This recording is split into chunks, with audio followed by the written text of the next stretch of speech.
Ooh, look at you. Welcome back. You made it. Welcome to the show, brother. I'm just kidding. That's not how I talk. Welcome back. It's your boy Eat More Spiders. And today we got a little bit of a special video, another video by request. Today we're going to talk about some of my favorite inking tools and the differences between a couple really popular brands like Pentel and, generic Amazon watercolor pens, inking pens, whatever. What we are basically going to be splitting this video up into is general pens, ink, generic Amazon brush pens, and Pentel inking tools. You can see that I've got ink on my hands because I've been making these videos all day. Don't worry about it, whatever. Let's start with the box. Got this paper here. We're gonna write down this stuff. So in my pencil case, you'll see here a lot of my pens are wrapped. Now, if you don't know what wrap pens are or what makes them helpful, I've got another video about it on my channel. Go check it out. But for all the duplicates, I'll just be showing them side by side, but I won't really talk about why they're wrapped. So go watch the other video if you like that. So let's start off with a general crowd pleaser. And this is the Tombow Fudenosuke brush pen. I consider it a felt tip brush pen, if anything, because it's not fully a brush, but it's really nice, really easy to use, especially if you're a beginner trying to get into brush pens.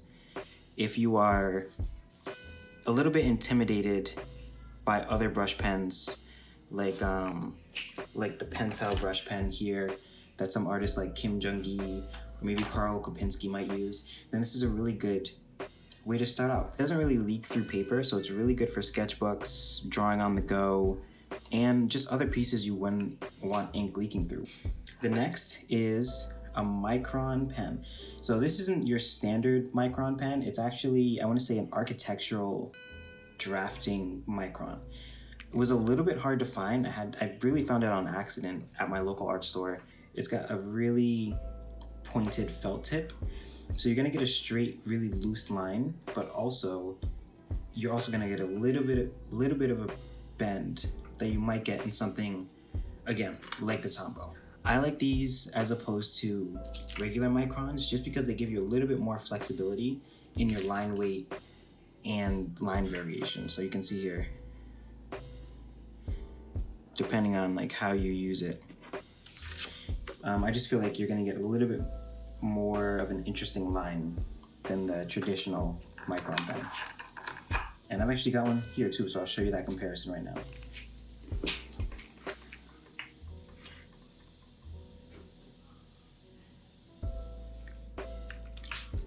Now, it might be a little bit hard to see, but you can tell that those lines are a little bit different, really because of that line weight changing.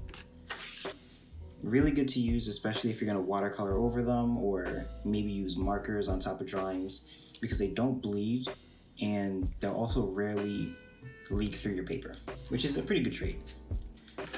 So next, we're gonna be looking at the Copic MultiLiner. This is a really good favorite of mine in that I consider it very similar to the Microns, and it's a little bit cheaper even, but like the Micron, not the architectural, but the standard Microns, you're gonna get a really consistent, just straight line, which is really good for doodling or for people who, again, don't really need that much line variation in their work. So you can see it's very loose, very easy to use. There's not much resistance in the pen. So very easy to use. You can see some of those strokes close up here and compare that to the Micron I was using before. So again, Copic MultiLiner pigment ink, water and Copic proof. Meaning you can put colors over it, you can watercolor on top of it, super easy to use. Next is the Zebra fountain pen. It's a little bit worn because I use it a lot. This is an interesting pen. It's not a pen that I would recommend for everyday drawing use. It's more of a special occasion or if a project really counts for it or needs it. And like the previous pens, you're gonna get a really nice straight line. But what's different about this is depending on the angle that you use it at, you might get a lot of ink or you might get no ink at all. So it's really not good for drawing too many complex shapes, just because you need to keep it very flat and like this, like most fountain pens. But it's an interesting pen to use in general.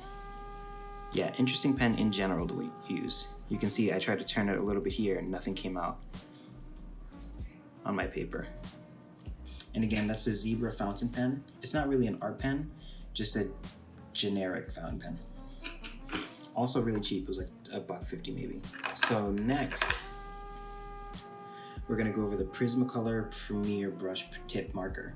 I'd say it's a little bit of an intermediate brush pen in that it holds its weight, like it's very well balanced pen, and it's gonna be easy to use the brush tip once you get a feel for it, but you're also gonna get some of that looseness that comes with like a Pentel brush pen.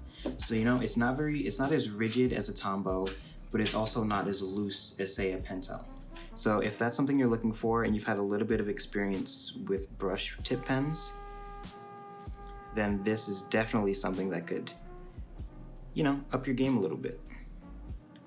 I'm drawing a lot of eyes because they're just easy. It's also good if you need to apply ink to larger areas.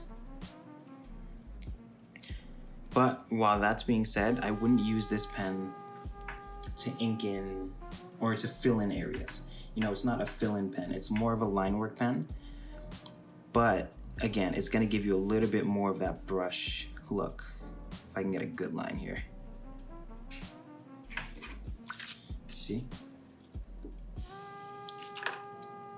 The next really interesting one is another Pentel. So it's the Pentel Stylo. And this is one of my favorites for inking in comics, actually. Similar to the Tombow, where you're getting a felt tip. This is a felt tip with a little bit more of an edge to it.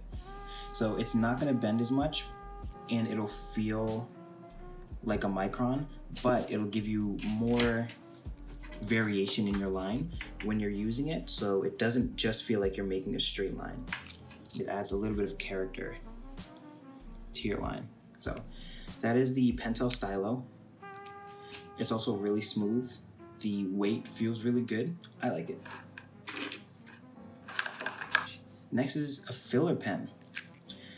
So this is the Staedtler Lumocolor Permanent. This isn't really an inking pen or an inking marker, but it's good if you need a marker that's really loose. You know, so if you're doing some warm-ups, doing some practices, you know, maybe working on your structure and anatomy, and you prefer to use an ink pen, this is really good, again, because it's loose and really easy to use. But I usually don't use this in finished work or when I'm actually inking pieces, just because you're gonna see a little bit more bleed in this pen than you would in, say, some of the other ones we've seen or some of the pens we're gonna look at still. So if I was going in practicing drawing heads, I might use this just to fill sketchbook pages.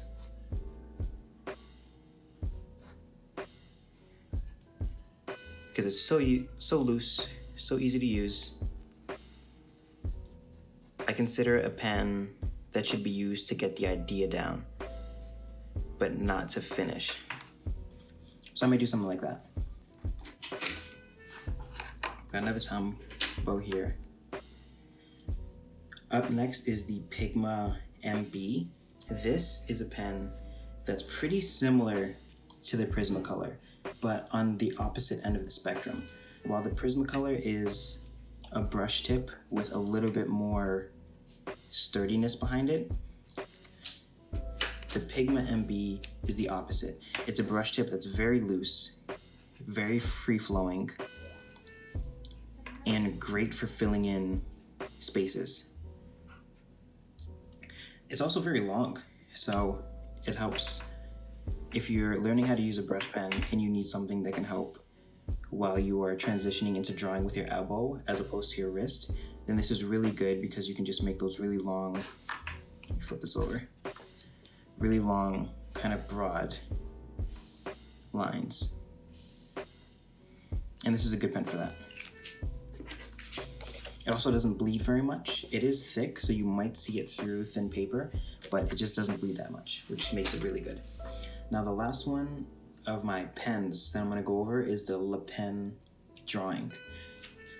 And for this one, I go ultra thin, so you can barely see the tip there. I'm going ultra thin, and that's really just for shading and things. So if I was to go with a Copic maybe, and I don't know, say I'm gonna draw a face. That's a face right there. A little poorly drawn, very quick, but whatever.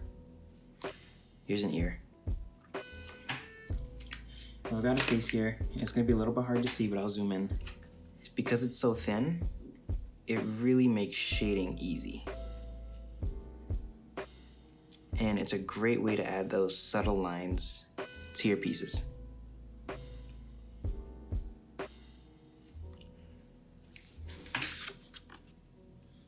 See? And again, that's the Le Pen Pigmented Ink Drawing Pen.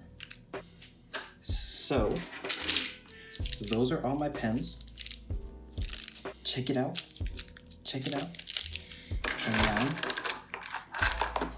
the video is actually running pretty long, so we're gonna end it here, and then part 2 will just be about the brush pens, different inks, and maybe I'll combine part 2 with the variety of pencils that I like to use, because folks have been asking about that too. Thank you for watching. If you decide to pick up any of these pens, leave me a comment down below, hit me up. Don't forget to like and subscribe. Goodbye.